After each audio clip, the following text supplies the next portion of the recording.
So guys RVNL के last video में हमने डिस्कस किया था कि RVNL, IRFC, IRCON, IRCTC, RailTel यानी कि रेलवे सेक्टर पर तेजी का रीजन क्या है। आरवीएनएल का 304 का इंपॉर्टेंट बेस था। आईआरएफसी और इरकॉन की डिटेल्स आपको चैनल पर मिल जाएंगी, जरूर चेकआउट कर लेना। ठीक है, अब अपने बेस लाइन से आरवीएनएल ने बड़ी तेजी दी है ऑलरेडी। लास्ट सेशन 368 और 386 दो रिस्ट्रिक्शंस को सरपास किया है आरवीएनएल ने, और जो क्लोजिंग आई है उसको यहां पर समझेंगे। पिछले वीडियो में मैंने आपके साथ क्लोजिंग डिस्कस करी थी। जो मेजर रीजन है कि क्यों 304 से आरवीएनएल में तेजी दिखी, उसके पीछे का रीजन आता है 2 पैसे पर किलोमीटर के हिसाब से रेलवे के फेयर प्राइसेस बढ़ेंगे। ठीक है, ये ऑप्टिमिज्म, इस खबर के चलते आपके रेलवेज में बड़ी तेजी मिली। अब इन खबरों के फायदे होते हैं कंपनीज के प्रॉफिट्स, कंपनीज के रेवेन्यूज के ऊपर, तो इसी वजह से आपको ये तेजी देखने को मिली रेलवेज में। लेकिन ये एक छोटा रीजन है। इसके अलावा एक रीजन आप लोगों को और पता होगा, बजट स्पेकुलेशन। ठीक है, बजट स्पेकुलेशन एक रीजन ये भी है। इसके अलावा बजट स्पेकुलेशन को भी अगर हम कंसर्न में रखें तो गवर्नमेंट स्पेंडिंग रिस्क ये भी बना रहेगा। अब आप कहोगे भैया बजट की जब बात आती है तो रेलवेज में पिछले 2 बजट में भी एलोकेशन बढ़ा है, तो रेलवेज में तेजी क्यों नहीं? उसके पीछे का रीजन आता है government spending risk. Government spending risk मतलब कि दिसंबर, पिछले साल का जो दिसंबर था, पिछले साल के दिसंबर तक भी पिछले साल के बजट का एलोकेशन अमाउंट जो था उसका मात्र 60% ही यूटिलाइज किया गया था रेलवेज के डेवलपमेंट के लिए या इंफ्रास्ट्रक्चर के लिए, सिर्फ 60% के आसपास दिसंबर तक।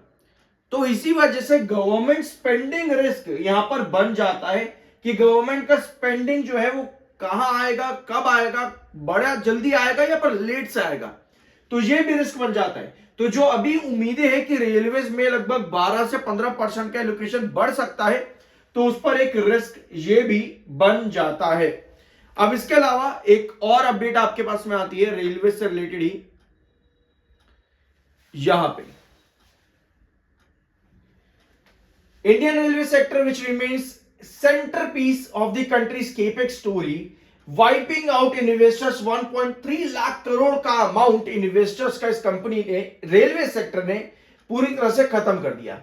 अब बजट के अलावा अगर हम बाकी के पॉइंट्स देखें तो बजट के अलावा आईआरएफसी या फिर आपके आरवीएनएल जो कंपनीज हैं, इनका मेजर फोकस रहेगा फाइनेंशियल्स की तरफ।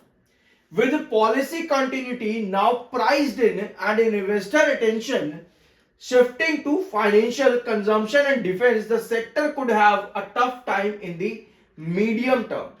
ये कहना है मार्केट एक्सपर्ट्स का इस समय, यानी कि पॉलिसी में कोई चेंजेस नहीं है, एलोकेशन बढ़ता है वो बात अलग है, लेकिन उसकी स्पेंडिंग कब आती है, तो मेजर कंसर्न जो रहेगा इस बार बजट इंप्रूव होता तो अच्छी बात है, लेकिन फाइनेंशियल्स भी। अभी तक ये वीडियो आप लोगों को बहुत बुरा लग रहा होगा, आप कहोगे भैया क्या गलत बता रहा है। गलत नहीं, सही करते हैं अब इस गलत को। ये है आपके आरवीएनएल के रिजल्ट्स।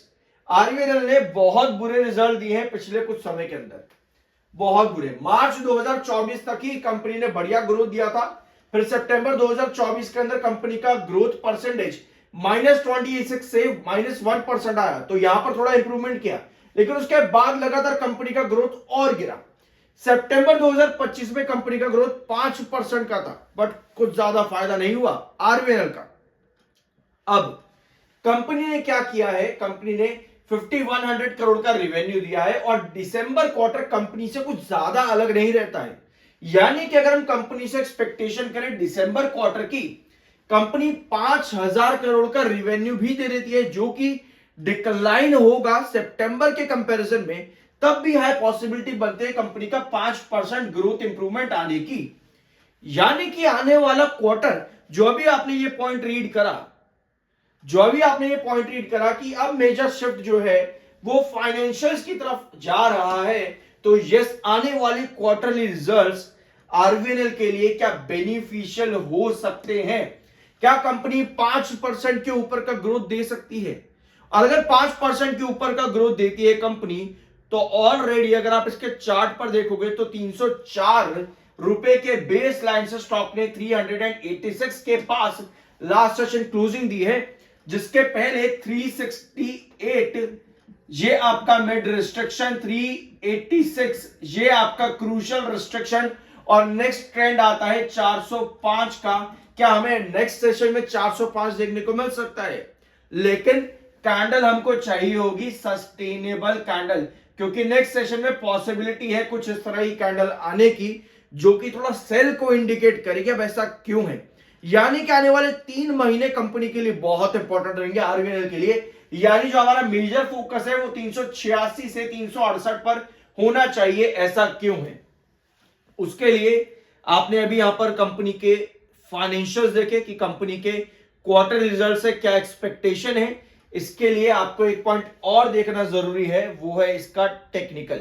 94.7 का एमएफआई है, 82.8 का आरएसआई है, जो कि बेरिश मोमेंटम इंडिकेट करते हैं। यानी कि जो तेजी बनी है, अब इस तेजी के बाद में लास्ट सेशन 2 रिस्ट्रिक्शन क्लोज हुए हैं। अब 405 पर हमें सस्टेनेबल कैंडल चाहिए ताकि 94 के एमएफआई पर भी और ब्रेकआउट मिल सके 405 के ऊपर। बट अगर इस तरह की कैंडल बनती है, वो इंडिकेट करेगी आपका एमएफआई और बेरिश है, यानी अभी आप कंसोलिडेशन जोन में थोड़ा सा आओगे, थोड़ा सा करेक्ट होकर के फिर फर्दर ब्रेकआउट की तरफ जा सकते हो। तो ये पॉइंट बहुत जरूरी है as a short term investor, as a long term investor.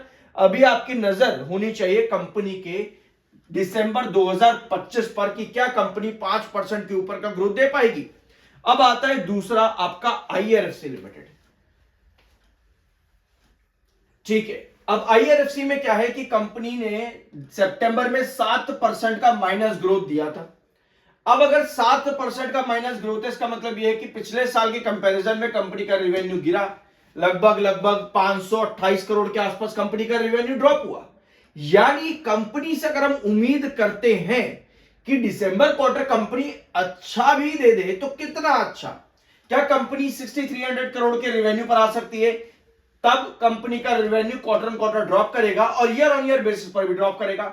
लेकिन क्या कंपनी 500 से कम, यानी पिछले साल जो कंपनी पिछले क्वार्टर में जो कंपनी का रेवेन्यू आया था, वो पिछले साल के क्वार्टर से 528 करोड़ कम था।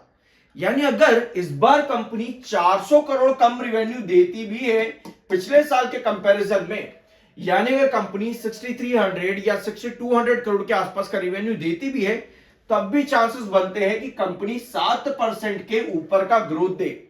जो माइनस था, भले ही कंपनी माइनस में आए, बट कंपनी का ग्रोथ -5 या -4 भी आता है, तो भी कहीं ना कहीं एक साई ऑफ रिलीफ रहेगा आईआरएफसी के रेवेन्यूज के लिए इन Q3 दिसंबर 2025। आई गेस ये पॉइंट क्लियर आप लोगों के सामने। हमारा जो मेजर फोकस है बजट तो है ही, लेकिन लॉन्ग टर्म सिनेरियो में हमारा मेजर फोकस शिफ्ट जो है वो फाइनेंशियल पर आने वाला है, क्योंकि बजट से अगर हम उम्मीद करें भी, एक्सपेक्टेशंस ले भी, तो मेजर कंसर्न आता है गवर्नमेंट स्पेंडिंग रिस्क। तो ये है कंडीशन इस समय रेलवेज की। ऑल्दो ब्रेकआउट्स कंटिन्यू हो सकते हैं आपके फर्दर और बड़े ब्रेकआउट्स में बजट और साथ में आपके क्वार्टरली रिजल्ट्स। तो आने वाले 3 महीने, जैसा वीडियो की शुरुआत में डिस्कस किया, बहुत इंपॉर्टेंट है रेलवे सेक्टर के लिए और डिफेंस सेक्टर के लिए भी।